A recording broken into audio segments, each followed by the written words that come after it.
morning, guys.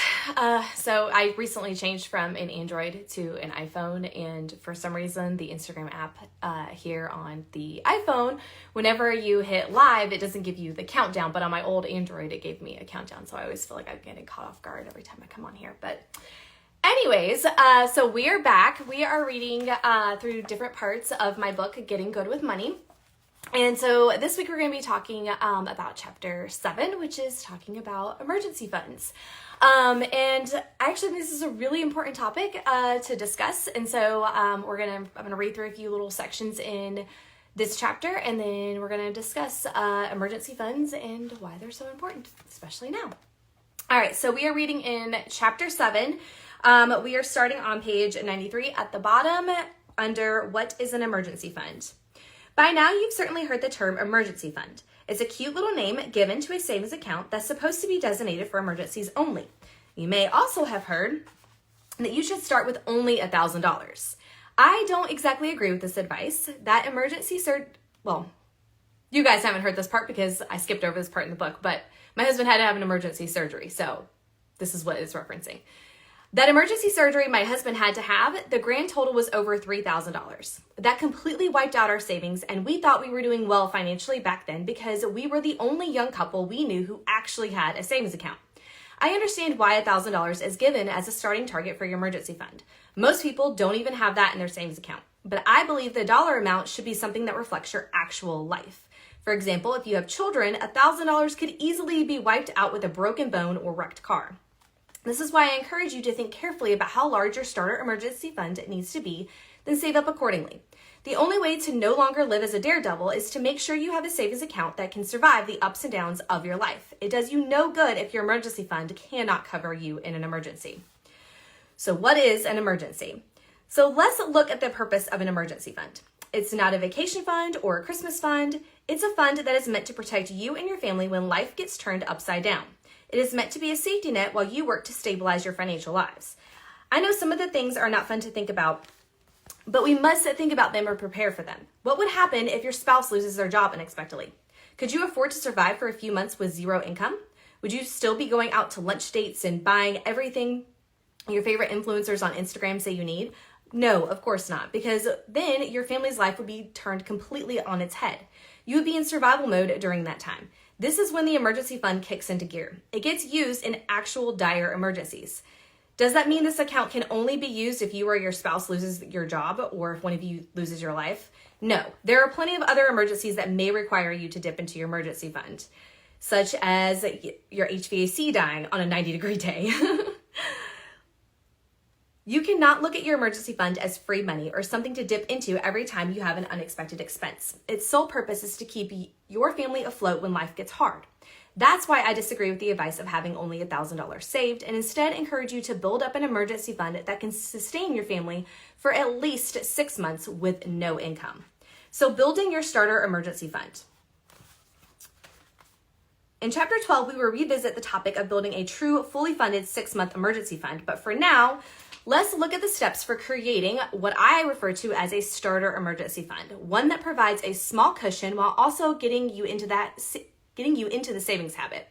So step 1 is to determine your essential monthly expenses, then multiply by 6. Figure out how much money you will need in your emergency. To figure out how much money you will need in your emergency fund, start with the end in mind. That is your family's expenses at the end of 6 months. You'll need to go through all your essential monthly expenses, add them up, then multiply by 6. Essential expenses include, but are not limited to, groceries, not eating out, but groceries, fuel or other transportation-related costs, rent or mortgage payments, utility and insurance payments, medical expenses, debt payments, and any other essential expenses unique to your family. By essential, I mean what you need to live, not the fun stuff or the stuff you want to have and like to do. We're talking about the stuff that without it, you and your family would not be able to survive. If you're having trouble knowing which expenses to include, a good question to ask yourself is, what expenses would we need to keep paying even if we lost all of our income? I warn you though, that amount will likely be pretty large. It may be over $10,000 or even over $20,000. Don't freak out when you see a high number. It's your ending point, not where you're starting. We're simply getting the ball rolling with this exercise. Step 2, pick a starting point for your savings goal. Pick your starting point for your starter emergency fund. If $20,000 is what you would need to survive for 6 months without an income, don't choose $20,000 as your initial savings goal. If you do, you might get overwhelmed and abandon the whole idea. Instead, pick a smaller but very doable starting point. Your starting point should be an amount that you could save fairly easily within the next 3 months. Something like maybe $3,000, $2,000, or even $5,000. However, if you find that saving only $1,000 is the most realistic one for you and your family, there's no shame in that either. You'll still have more in savings than most people. The point of this process is not to overwhelm you, but to get you excited about watching your savings grow and building up this starter emergency fund as fast as possible. Step 3 is to review your budget and set aside money to save. You will need to budget for this starter emergency fund. Review your quick start budget and determine how much you can afford to set aside. Please do not fret if the amount is small. $5 is still more than $0. Every little bit helps. Don't discredit small amounts, but do make a plan to start actively putting that money into the fund. Now, before I jump into ways to help you earn some extra money, which we're not going to cover that section, so I'll skip that part. I recommend that you set up your emergency fund with a bank that offers a high yield savings account. You may need to first save the money in a different account to get the required minimum opening balance, but I highly encourage you to use these accounts. They are an easy way to earn more money on top of the money you're already saving. We use internet banks for all of our savings accounts because they offer no fees and higher APYs, which is annual percentage yields, than your traditional brick and mortar bank. This also allows for that money to be somewhat of an out of sight, out of mind type of deal. If you or your spouse struggles with overspending, having a separate account for your emergency fund can be a great way to make sure the money is not always in front of you when you pay your bills online. All right, so the reason for emergency funds being so important is obviously to help you and your family in an emergency. I actually think having a solid emergency fund, maybe not a fully funded 6-month emergency fund, but I think right now in the current times that we're living in with all the craziness of our economy, with a possible recession looming on the horizon, inflation being crazy, all of those things, I truly believe that having a solid emergency fund, again, it doesn't have to be a fully funded 6-month emergency fund, but a solid emergency fund and saving strategy in place is so important. So if you don't have even a starter emergency fund, I want to encourage you to get off of Instagram right now and to go and open up a bank account and start putting money aside into your starter emergency fund, because it is so important. Because here's the thing, if a major recession actually does happen, the big thing that happens in, big recessions is job loss. And you don't want to find your spouse or anybody else, that you depend on income for, whether it's yourself or your spouse or both of you. You don't want to find yourselves without a job and then no emergency fund. The emergency fund is designed to carry your family in an emergency. Again, obviously it doesn't just cover for job loss, but for other things as well. But it is so, so important. In fact, I think it's more important than paying off debt right now. So if you don't have a solid emergency fund in place, I want to encourage you to get that going, to start it now, and to make sure that you are, every time you sit down and you do your budget, that you are putting something to your emergency fund. If you are like me and had a fully funded emergency fund, I would encourage you to go and review that, because if it's been a while since you reviewed your emergency fund, review it, because my husband and I did this and realized that with inflation being what it is, that 6-month emergency fund we had saved up no longer was really enough to carry us for 6 months. And my husband being a contractor, as we all know from the last recession in 2008, construction gets hit very, very hard every time the economy kind of wobbles, right? And so because he's the breadwinner, he's the sole proprietor of this house. So because of that, we have decided we need to beef up our emergency fund. And so this is just a really good time to look at your emergency fund. So, like I said, for those of us who have those emergency funds and we feel very happy and safe with our security blanket, you need to go and look at it and make sure that it's still going to protect you in the event of an emergency, especially with inflation being what it is. What was it? Oh, yeah. Oh, and the internet banks that I was talking about when I read through here. is we use CIT Bank and Capital One 360. We're actually slowly moving our, I don't even think it's called Capital One 360 anymore. That bank has changed its names. It was ING when me and my husband first opened our emergency fund. We're actually moving most of our accounts, our sinking funds, from Capital One into CIT Bank. But Ally's a good one. There's several online banks out there that offer a much higher APY, which means that you will earn more money on top of your money. So the longer you keep your money sitting in that account, the more money you will earn. You're not going to earn as much as if you had that money, say, invested in the stock market, but it's just a nice little, cherry on top when it comes to saving your money. And so this week, your big challenge, your big homework for this week is, one, if you don't already have an emergency fund started, you don't have a savings account, any of that, right now, I want you to go and open up a savings account and just put whatever you can into it. Doesn't matter if it's $5, doesn't matter if it's $1,000, whatever you've got that you can put into that fund to get it started, go ahead and do it. If you don't know what your 6-month emergency fund number is supposed to be, I want you to figure that out. List out your essential expenses that you would still need to pay in order to keep a roof over your family's head and food on the table. In the event, even if you lost your job, what expenses still need to get paid in that realm, and then multiply that number by 6. As I said in the book, chances are that number is going to be pretty high. It's probably going to be over $10,000.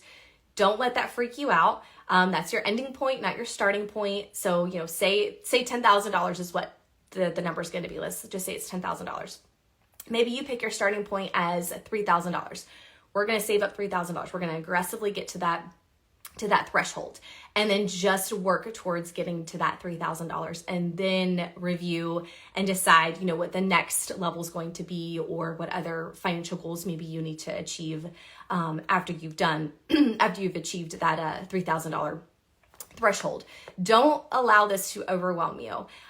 This is not meant to overwhelm you. This is to be your security blanket, your safety net, however you want to look at it. In the event that life happens, because life does happen. If you have followed me for a while, you may remember that October 2019 was the craziest month in my family's entire life. I am not kidding. It started with my HVAC system died, and it was 93 degrees that day. It died. It was a 20-year-old AC unit, and it finally just kicked the bucket. And so we paid cash from the emergency fund to replace the AC. Well, no joke, the very next week, I heard one of my kids down in the basement, because my laundry room's down in the basement. The basement's finished. It was like their playroom. I heard one of my kids go, "Why is there water on the floor?" And I was like, "What are you talking about? There's water on the floor?" And at the time we had this old, I say old because we got it as somebody was moving and gave us their old front loader washing machine. So we had this front loader washing machine that notoriously leaked all the time. Anybody else have a front loader that has the door has leaked a bazillion times? So I thought that's what was going on, because I had been running a load of laundry. And so I was like, "Oh man, don't tell me that the door leaked again." So I go down the laundry room, and it's like a puddle of water. And I'm like, "Golly, man, this is a lot of water." Well, all of a sudden my middle child had been upstairs going to the bathroom. He flushed the toilet, and I figured out very quickly that that was not water from my washing machine, that my septic tank had backed up and was flooding my basement. It was horrible. It was absolutely horrible. It did nearly $30,000 worth of damage, including killed my dryer. The only saving grace for the washing machine is that the washing machine was up on a platform, but the dryer was not. And so when the water came in from the back wall, it flooded the back of the dryer. And of course, since the dryer was on, it fried everything in the dryer. But it was crazy. So that did $30,000 worth of damage. Of course, insurance covered some of that, but they only covered $11,000 of it, didn't cover the rest of it. We had to cover that. Then following week, as my husband was installing the new dryer, our electrical panel was so hot, my husband couldn't even touch it. It was burning his hand trying to touch it. Come to find out, when we installed the new HVAC system, our home was a foreclosure. When we bought it, there was rats living in our house. The rats had apparently chewed the main line, the main power line coming from the street into my house. Inspectors missed it. Everybody missed it. Everybody missed that they had chewed that line. And so when we put the new HVAC system in, it arced that line. And so it was frying everything in our electrical panel. It is by the grace of God, my house did not catch on fire, but we had to rewire our entire house. as a result of that. So that was a very expensive month that almost completely wiped out our emergency fund as a result of that. But I'm so grateful that we had that emergency fund, because we would have been in a lot of debt as a result of that, just seriously a 2.5 week time span. We would have sunk ourselves so far into debt had we not had that emergency fund. So emergency funds are very, very important. They're not just for job losses or other catastrophic events, but they're just so important. They will protect you and your family financially and give you so much peace of mind. So again, if you don't have it started, go ahead and get started with your emergency fund. If you do have an emergency fund already, review it and make sure that with inflation, that's going to be enough to carry you for the time period that you hoped it would. Like I said, me and my husband, we reviewed it, and we are actually now contributing back to our emergency fund, even though we haven't used it. Knock on wood, where's some wood? I'm gonna knock on some wood. Hopefully my dog doesn't bark. But we hadn't had to use it or anything, but we're now contributing again to it just to beef it back up because of inflation. So if it's been a while since you looked at your emergency fund and, taking a look at it, go ahead and review it and make sure that it's where you want it to be so it can protect you and your family in the event that you actually need to use it. All right, so next week I'll be live again. Next week we're going to be in chapter 8, which is going to be talking more about paying off debt. But like I said, right now, if you don't have an emergency fund set up, your emergency fund is priority number 1, not paying off debt. So make sure those emergency funds are set up and that they are solid and beefy.